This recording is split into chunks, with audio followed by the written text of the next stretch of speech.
Hi, I'm Cassidy Nelson, a marketing student at Lake Region State College, and I'm here with Colin Ryan, a financial comedian, and he's here to answer some questions about a topic we all know and love, which is money. Colin is a comedic financial speaker and author who travels all over the country sharing the secrets of the universe.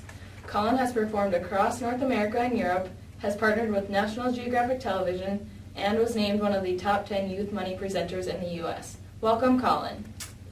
Hi, Cassidy. Hi. Thanks for having me.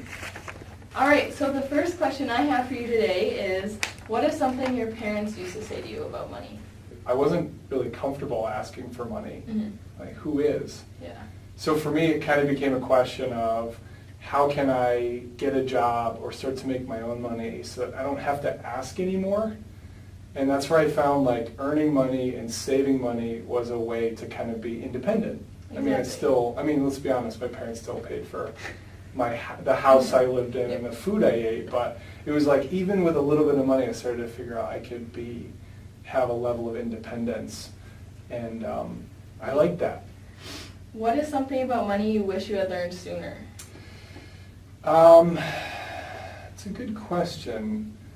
I feel like I never was taught how to make money. So what I know now is that making money is about building your confidence. Yep. It's about creating relationships and putting yourself out there. And those relationships can lead you to jobs and promotions and opportunities. All right, what is a situation where money let you do something you couldn't have done without it? I got a job with a company kind of speaking in high schools, like kind of similar to what I do now. But they were in some ways it was great, and in some ways I knew I could never work there my whole life. It just wasn't the right fit. So I started saving my money. And even though I had a full-time job, I lived like I was like just on a super strict budget. I did that for like 2.5 years, right? A lot of peanut butter jelly sandwiches. Exactly. Right? Yeah. A lot of like sacrifice. Old car, I drove a Dodge Neon that was like just such a piece of junk, right? And you know, I didn't have a very glamorous looking life, but I was just putting money in the account, putting money in the account. Yeah. And then I realized it was time, I was ready. I started to get some requests from outside of my state of Vermont. And I looked at my account and I had enough money to do this job for a year without getting paid. Which I was like, is probably gonna be enough time for me to just, I'll fail for a year, right? Yeah.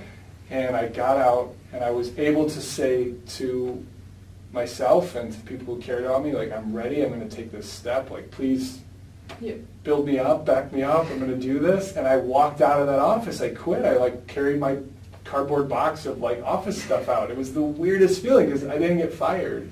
I was taking this leap. And it's good that I saved that money because it took me a long time to figure out how to really run a business. And I think that all that money that I saved up was just like time that I bought for myself. Exactly. Yeah? So like, I think if anybody has a dream, right, start to create a habit of saving and then give that a couple of years, give that some time, and then you're going to have this like amazing tool that you can use. Have you ever learned something about money the hard way? So one thing that I did wrong is I didn't start saving money for retirement. Like I had a job where I had a retirement matching account, and I didn't do it because the person who's supposed to teach it to me was like really mean. And she made me feel stupid. And she'd be like, here's the form, like you don't get this. And so I like didn't bring it up again. So I didn't bring it up for like a year or two. And then I looked at the money that I hadn't saved that I could have got matched by my company, and I thought, it's not okay to let feeling dumb hold me back. Well, thank you, Colin, for joining us today. Thank you, Cassidy.